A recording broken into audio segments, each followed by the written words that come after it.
LV Clínica da Família, né? Hoje nós estamos trazendo o tema de depressão. E a clínica geral Mariellen Freitas, que trabalha ali na Clínica da Família, está aqui conversando com a gente. Mariellen, quais são seus atendimentos ali na clínica, né? O seu público? Boa tarde. Boa tarde. Então, ali na clínica, eu tenho experiência com atendimento pediátrico, adulto, né, idosos e também relacionado à saúde mental. Então, é bem abrangente, né? Como clínico geral, a gente tem que cuidar ali de cada pessoa com a sua individualidade, né? E hoje em dia, né, acredito que é um tema que é preocupante e que é interessante cuidar, né, a saúde mental. Principalmente quando falamos em depressão. Sim, exatamente. Acho que essa era que a gente está vivendo é o período assim mais marcado, não sei, talvez pela mídia, que a gente tem acesso mais à informação, mas é uma pauta bem grande esse tema de depressão, né? Um pouco de tabu também, algumas pessoas têm um pouco ainda de preconceito, até as pessoas um pouco mais velhas, mas bastante gente já entende que é um problema realmente, um problema orgânico e não relacionado de repente, o que muitas pessoas pensam, né? Uma besteira, nem nada disso, é uma coisa importante e também até mesmo incapacitante, tanto quanto outros problemas na saúde em geral, né? Problema de hipertensão, diabetes. Aí ainda a depressão é um pouco pior porque incapacita o indivíduo de realizar as atividades que ele poderia realizar e ser um indivíduo produtivo para a sociedade, para a família dele, para o entorno dele, enfim. Pode chegar a uma etapa da depressão que a pessoa precise de afastamento até do serviço? Então, a depressão em si, para a gente entender um pouco, né, é uma alteração relacionada ao humor, né? Então, pode ter vários graus, desde uma depressão leve, uma depressão moderada, né, uma depressão grave, às vezes até uma personalidade de uma pessoa um pouco mais distímica, né? Uma depressão leve, uma pessoa um pouco mais distímica, são pessoas que ainda conseguem fazer as suas atividades, né, mesmo com aquele humor mais deprimido. Depois eu vou conversar com vocês para definir um pouquinho melhor o que é depressão, mas elas ainda conseguem realizar essas atividades, né, embora não tenha uma satisfação, né, tem aquele humor sempre um pouco mais para baixo. Agora, quando a gente fala de uma depressão mais moderada a grave, são pessoas que têm mesmo um declínio da sua funcionalidade, não consegue desempenhar de forma adequada o seu trabalho, tem algum prejuízo na família, no convívio com as pessoas, né? Tem prejuízo social também, de relação, as pessoas acabam até se afastando. E naquela que a gente fala que é a depressão grave, que é o pior dos mundos, né? A pessoa ter, de fato, vontade de não viver mais, né? De cometer suicídio. E, assim, a gente vê em casos de depressão sempre um gatilho de algo que aconteceu e a pessoa chegou a desenvolver a depressão e tudo mais. Uma perca ou algo do tipo. Mas eu já vi muito também família, o caso de várias pessoas da família tá desenvolvendo, então, a depressão. É algo genético? É algo que pode acontecer no dia a dia? Como que é isso? Olha, é interessante a gente conversar sobre isso porque as causas são inúmeras. Tá? Pode ter um gatilho, como você mesmo disse, né? E até a gente tem que diferenciar a depressão de algum transtorno adaptativo, de alguma coisa nova que aconteceu com a pessoa. Por exemplo, ela perdeu o emprego, ela terminou um relacionamento recentemente, essa pessoa, ela tá passando por uma fase difícil, em geral, numa relação próxima de alguém que está ali no convívio dela. Então, são coisas que a gente tem que diferenciar bem, tá? Porque nem tudo também é depressão. As pessoas têm o direito de ficar tristes, né, emotivas, com uma fragilidade emocional, só que aí quando isso perdura, quando causa prejuízo nas atividades dessa pessoa, aí a gente pode dizer que isso é patológico. Mas sim, tem relação também genética, pessoas que têm familiares próximos com depressão, né, transtorno de ansiedade, transtorno afetivo bipolar. Essas pessoas, ela têm uma maior predisposição genética de desenvolver essas condições, né? Só que também está relacionado algo intrínseco da pessoa. Alguém que não tenha nenhum familiar que não que teve depressão, pode ter depressão também, né? Porque é um problema orgânico, está envolvido ali neurotransmissor, hormônio, um monte de coisa. E se tem um desbalanço, um desequilíbrio, essa pessoa pode desenvolver, sim, mesmo sem ter histórico familiar.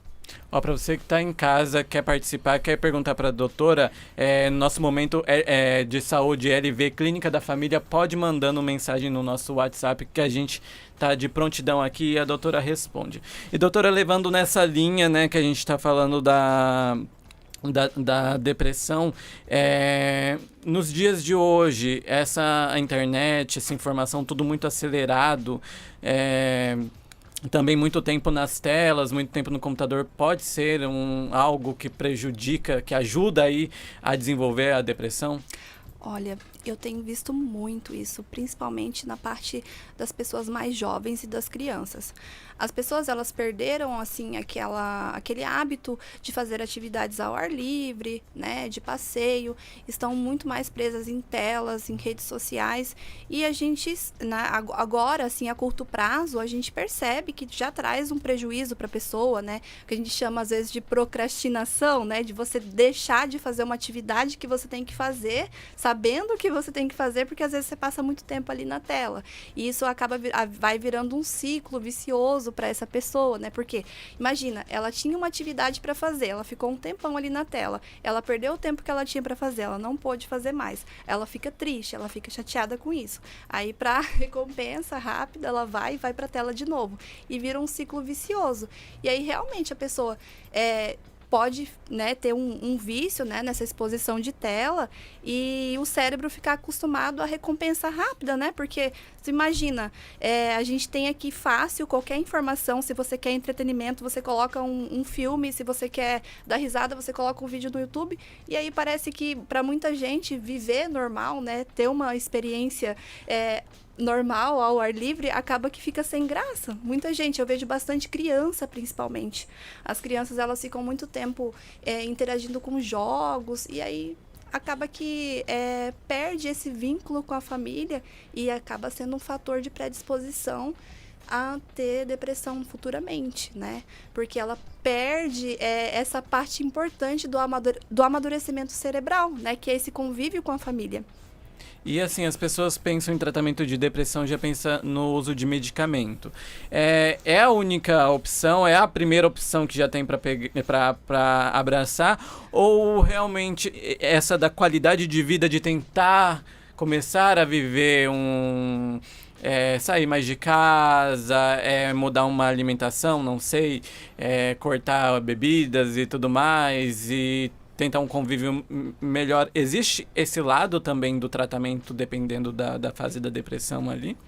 Sim, a gente consegue fazer essa separação da depressão leve, da depressão moderada e para grave, porque também é importante na hora da gente fazer a abordagem terapêutica. Uma pessoa que está com uma depressão grave, já com um pensamento de ruína, de tirar a própria vida, eu não tenho como, por exemplo, pedir para ela só para mudar a sua vida, né, vai caminhar, né, enfim.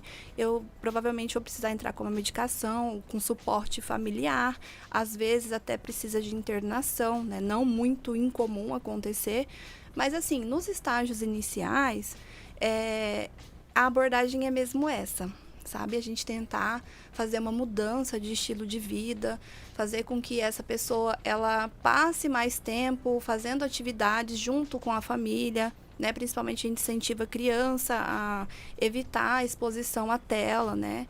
E também fazer atividade física, né? Que tem um nível de evidência altíssimo para a questão da depressão.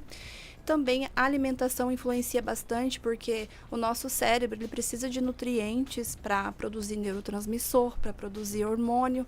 Então, a alimentação ela influencia diretamente também, né? Então, é uma mudança geral que tem que ser feita na vida da pessoa. E em relação, se a pessoa tem também um transtorno de dependência químico, seja por álcool, seja por droga, aí é o momento de intervir nessa questão, porque essa também pode ser a causa da depressão. A gente até tem um exemplo do Whindersson Nunes ali, que sempre vem sofrendo com a depressão. Ele já assumiu usar algumas toxinas, né?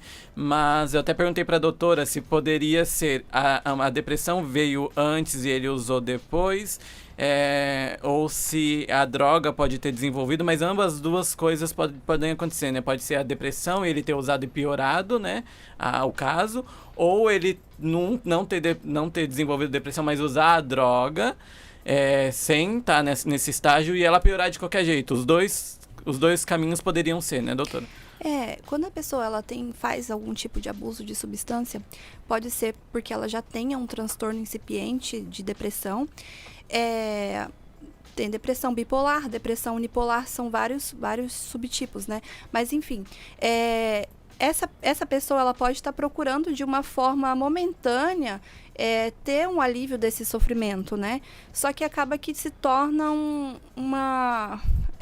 ciclo vicioso, porque a pessoa vai em busca desse alívio, que é a droga, que é a bebida, e ela recebe essa recompensa do cérebro, de fato, quando ela usa isso. Só que quando passa o efeito, ela entra num efeito rebote ainda pior do que ela estava antes. E aí, cada vez vai aumentando a necessidade dela se expor à substância e aumentando a quantidade de droga, de bebida. E um dia, quem sabe, a pessoa evoluir até para uma overdose, imagina, né? Esse cérebro acostumado com recompensa rápida, para ele se adaptar de novo a uma vida normal, a ter uma recompensa de um sol, de um vento batendo na pele, é difícil, sabe? Precisa de muito empenho, né? Ajuda da família, ajuda de profissionais. E, assim, a depressão, quando a pessoa não trata,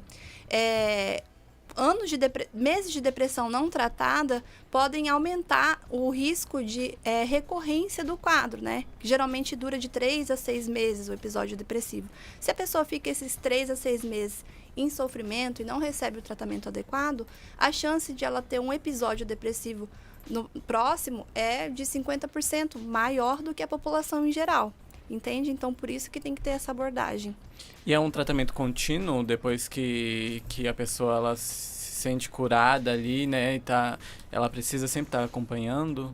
São pacientes que precisam ser acompanhados de perto, né? Em algum momento da vida pode ser que possa ser suspenso o tratamento, né? Mas isso vai ser avaliado de acordo com o indivíduo, né? Individualmente ali. Mas não é assim, tô me sentindo bem, já comecei o tratamento, tô melhor, vou parar. Não pode. Tem que continuar o segmento com o médico da sua confiança, né? Para ele avaliar realmente a necessidade, quanto tempo mais você vai precisar, se você vai precisar tomar para o resto da vida, igual toma remédio para pressão, para diabetes, enfim, é isso.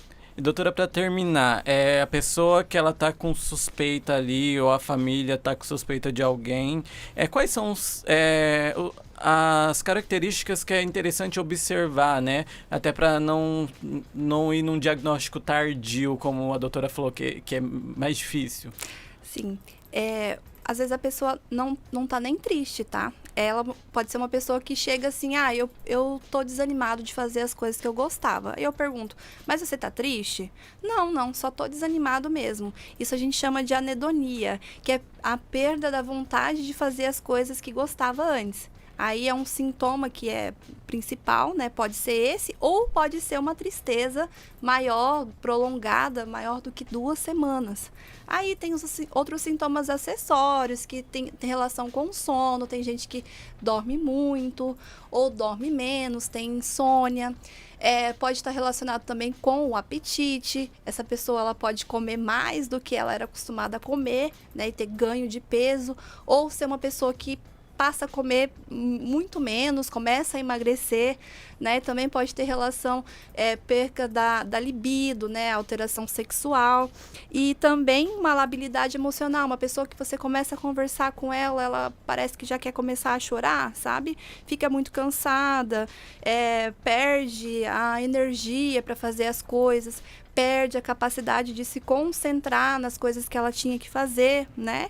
E também aqueles sentimentos de inutilidade, de desesperança, perda da autoestima. É uma pessoa que está sempre pro lado negativo, não consegue ver o lado bom das coisas, sabe? É uma situação bem difícil, é um sofrimento bem grande.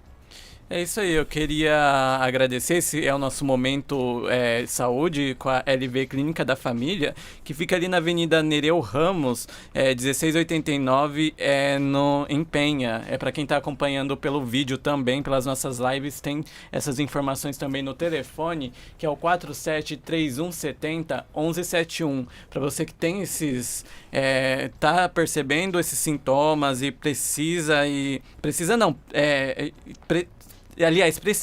procurar um médico, né? Tem a LV Clínica da Família, então é interessante, a doutora atende lá, né? É interessante procurar, eles vão dar todo o suporte, não só nessa especialidade, tem outras especialidades também, que a gente vai trazendo toda quarta-feira aqui no nosso programa.